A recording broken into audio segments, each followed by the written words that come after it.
Hola, ¿cómo estás? Me da mucho gusto volver a verte. Bueno, es un decir, ¿verdad? Que nos veamos por este medio. Después de varios meses inactivo, mira, volvemos a retomar nuestros mensajes para reflexionar un momento. Hoy está muy de boga el famoso virus y a muchos nos van a mandar o ya nos mandaron a guardarnos en casa. Pero donde quiera que te encuentres, espero que estés bien, que Dios siga bendiciendo tu familia, tu ministerio, tu hogar y trabajo.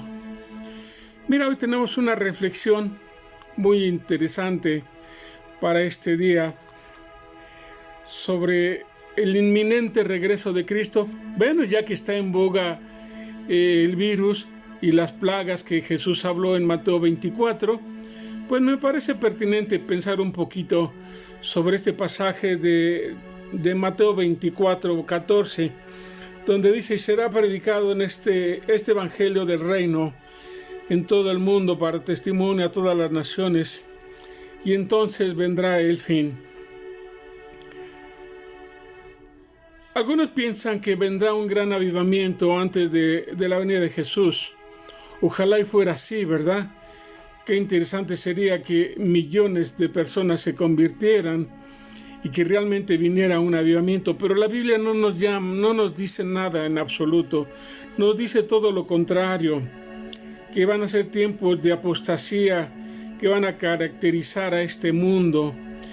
Si tú lees Mateo 24 del 10 al 12, Mateo 22 del 36 al 41, del 25 del 1 al 13, Lucas 18, 8, o 1 Timoteo 4, 1, o la 2 Timoteo 3 del 1 al 9, o 2 de Pedro 3 del 3 y 4, o Judas 18 y 19, nos dice todo lo contrario. El mundo va a estar en apostasía. Algunos sostienen que el evangelio se debe alcanzar a cada persona, nación o grupo de habla diversa antes de que Jesús regrese. En base a este versículo, bueno, mira, el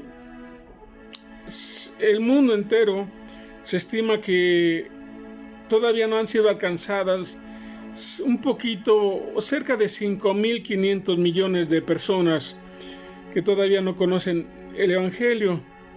Casi 2/3 partes de la población del mundo, o cerca de 6.000 grupos de personas que nunca han sido alcanzadas tampoco por el evangelio. Pero esta posición no refleja la ferviente expectativa del inminente regreso de Cristo que sostenía la iglesia primitiva. Los discípulos creían que el juez está delante de la puerta, dice Santiago 5:9. Los discípulos entonces creían que Jesús vendría en ese siglo. Todas las cartas de Pablo, excepto una, nos hablan de la venida de Jesús. Casi todo el Nuevo Testamento se refiere a la venida de Jesús en ese siglo. Los diferentes escritores. Cuando examinamos detenidamente los pasajes relacionados con la interpretación de Mateo 24:14 y Marcos 13:10, hallamos una realidad sorprendente. Antes del martirio del apóstol Pablo, en el año 64, la iglesia primitiva ya había alcanzado al mundo, ya había alcanzado al mundo al cual Cristo se refería. Según Hechos 2:5, había judíos en Jerusalén para la fiesta del Pentecostés, dice, de todas las naciones bajo el cielo, y no es una hipérbole. Cuando el libro de los Hechos habla de las más actividades misioneras organizadas, aún los incrédulos admitían que la primera generación de cristianos ya habían tenido buen éxito. Dice el libro de los Hechos, ahí vienen estos que trastornan al mundo entero. Hechos 17:6 también. Y es cierto que esta declaración es parcialmente una exageración.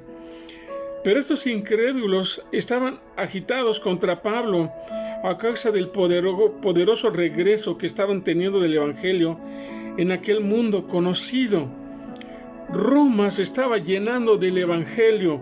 El mundo de aquel tiempo se estaba llenando del evangelio. Ellos declararon que el cristianismo era una secta que en todas partes se hablaba contra ellos, dice Hechos 28-22. Y una vez más es probable que esta declaración sea también una hipérbole, pero de todos modos es un testimonio del grado en que el Evangelio había impactado al mundo mediterráneo para el año 62 después de Cristo. Hechos, el libro de los Hechos no es el único lugar en el cual tenemos información del Evangelio mundial dentro de los tiempos de los apóstoles. Alrededor del año 75, Pablo dijo a los cristianos en Roma que la fe de ellos había abrazado, se divulga por todo el mundo, Romanos 1:8, en contraste con las declaraciones de los incrédulos del libro de los Hechos. No es probable que Pablo estuviera exagerando entonces. Ciertamente nadie intentaría hacer esta acusación contra las anteriores declaraciones de Pablo en este pasaje respecto a la descendencia davídica de Jesús. Versículo 3, su resurrección. Versículo 4, de la gracia en el versículo 5.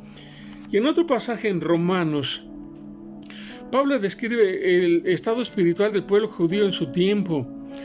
Es muy probable, reconoce que no todos los judíos han aceptado el mensaje del Señor Jesús, como lo dice 10:16. Sin embargo, 2 versículos más tarde explica que esto no es porque ellos no hayan oído.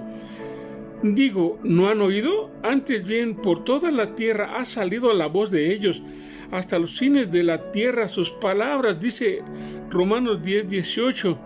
Y aún mayormente es el impacto que el Evangelio tuvo durante la vida de Pablo, que aparece en su carta a los colosenses. Él nota que el Evangelio ha llegado hasta vosotros, así como a todo el mundo, y lleva fruto y crece, y también en vosotros, dice Colosenses 1:6. Pablo afirmó que el Evangelio que él había estado predicando ya tenía un impacto mundial, escucha, mundial, y todavía seguía dando fruto. Cuando en Romanos Pablo subrayó el progreso del Evangelio hacia el final de la primera mitad del primer siglo, en Colosenses 1:23 escribió el Evangelio, el cual se predica en toda la creación que está debajo del cielo. Debemos notar la similitud del lenguaje con el de Hechos 2:5, todas las naciones bajo el cielo. Es fácil para nosotros que desechemos el uso del lenguaje por los autores de las Escrituras que enfatizan la importancia de que la iglesia primitiva pudiera haber alcanzado lugares como el lejano oriente, América del Norte, del Centro, del Sur, Escandinavia, pero al fin del ministerio de Pablo. Sin embargo, Stanley Horton, este teólogo, ha notado que la frase sinónima todas las naciones bajo el cielo era un modismo común que se usaba para hablar principalmente de los que vivían en un mundo conocido, en aquel mundo conocido, o aún en el Imperio Romano. Josefo, el historiador judío, describe la fiesta del Pentecostés usando el mismo lenguaje. Él declara que en Pentecostés Jerusalén estaba concurrido por decenas de millares de personas. Parafraseando Deuteronomio 16, él dice que todos estos peregrinos venían de todos los fines de la tierra, dice Josefo en Antigüedades 4:203. Y esta misma frase aparece en los escritos de Lucas, en Hechos 1:8, como sinónimo de todas las naciones bajo el cielo, también 2:5, y refiriéndose a los lugares más lejanos del imperio. Deberíamos notar que la segunda generación de cristianos estaba igualmente consciente de la existencia de las hazañas de los cristianos de la época apostólica. Era un bullicio, era un hervir, era un deseo constante y continuo. Todo el mundo hablaba de la venida de Jesús en el primer siglo. Era su tema, Maranata, se saludaban así los judíos, el Señor viene. Pero viene el segundo siglo, el tercero, hasta nuestras fechas nos hemos olvidado. Ya no se predica del inminente regreso de Cristo. Hablamos de otras cosas que sí son importantes en la vida del creyente, en la vida de la iglesia, pero ha pasado a un término final el inminente regreso de Cristo. En el año 95 después de Cristo, Clemente declara que Pablo ya había enseñado justicia a todo el mundo, habiendo alcanzado los más lejanos límites de Occidente. Y en manera similar, Juan el apóstol, cuando era un hombre muy anciano, dictó el evangelio a sus discípulos. El virtuoso Papías de Hierápolis, del 60 al 120, para cumplir lo que estaba faltando en aquellos que los antecedieron, que habían proclamado la palabra a las naciones por toda la tierra. Lo que verdaderamente, o lo que es verdad respecto a Pablo y de Lucas, también debe ser cierto de Jesús.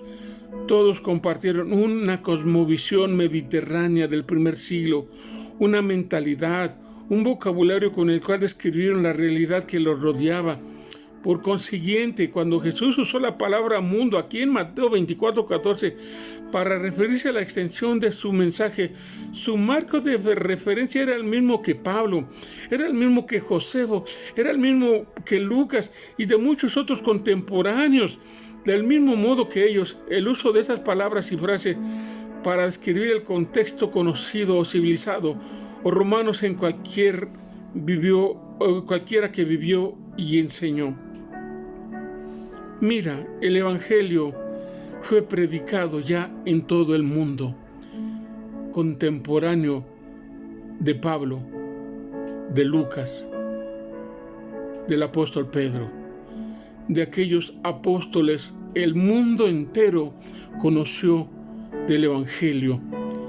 Sí, el evangelio fue conocido ya. Quiere decir que Jesús en cualquier momento puede regresar. ¿Estás listo? Si viene al rato, viene en la noche, en la madrugada, en el día, ¿estás listo para la venida de Jesús? Te invito a que reflexiones en esta palabra y recuerda, el Señor viene. Él lo dijo, vengo en breve. En griego es voy yendo. ¿Estás listo para recibir a tu Señor en las nubes? No todo ojo le verá, recuerda, no todo ojo le verá. Solamente la iglesia podrá verlo y aquellos que estén apercibidos, su oído espiritual esté atento. Reflexiona en estas palabras. Que tengas un hermoso día. Cuídate, cuida tu salud. Atiende a las indicaciones en estos días. No seas negligente. Si es necesario, no salgas. Quédate en casa. Convive con tu familia, con tus hijos. Conózcanse más. Y recuerda, Maranata, el Señor viene. Que Dios te bendiga. Que tengas un hermoso día.